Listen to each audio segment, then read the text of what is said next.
அன்புள்ள கிரியஸ் இது நம்ம ஃபேமிலி.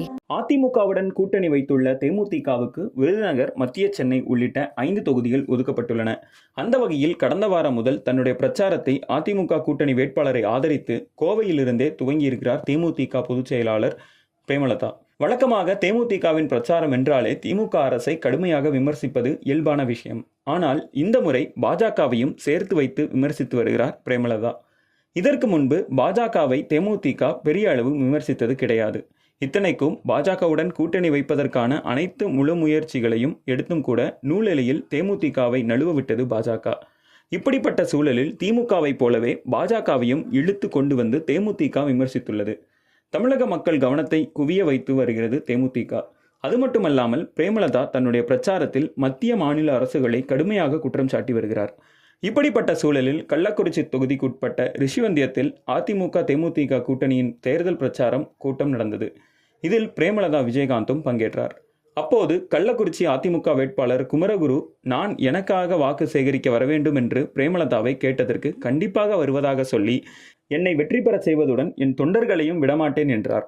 இந்த அளவுக்கு என் மீது தொண்டர்கள் மீதும் பாசம் வைத்துள்ள என்னுடைய சகோதரியை நினைத்து மனம் குளிர்கிறது என்றார். தொடர்ந்து உரையாற்றி கொண்டிருந்த குமரகுரு, கேப்டன் இல்லை என்றாலும் உங்களை பார்த்து கொள்ள நாங்கள் இருக்கிறோம் என்று சொன்னதுமே அங்கு திரண்டிருந்த மொத்த தொண்டர்களும் கைகளை தட்டத் தொடங்கினர். உணர்ச்சி பெருக்கில் கைகளை தட்ட மேடையில் உட்கார்ந்திருந்த பிரேமலதாவுக்கு கண்ணீர் தாரை தாரையாக கொட்டியது. குமரகுரு பேச பேச கர்ச்சிஃபால் வழிந்த கண்ணீரை துடைத்து கொண்டிருந்தார் பிரேமலதா. குமரகுரு பேசும்போது மேடையில் உட்கார்ந்திருந்த எனக்கு துக்கம் தாங்க முடியவில்லை. நெஞ்செல்லாம் அடைத்து கொண்டது. என்னை மீறி கண்ணீர் வந்துவிட்டது. தமிழ்நாட்டில் எந்த தொகுதிக்கு போனாலும் நான் ரொம்ப தைரியத்துடன் பேசுவேன். ஆனால் கேப்டன் வாழ்ந்த இந்த ரிஷிவந்தியம் மண்ணை என்னால் மறக்க முடியவில்லை.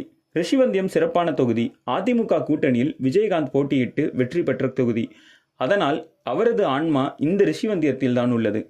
கேப்டன் மறைவுக்கு நீங்கள் எல்லாரும் வந்தீர்கள்.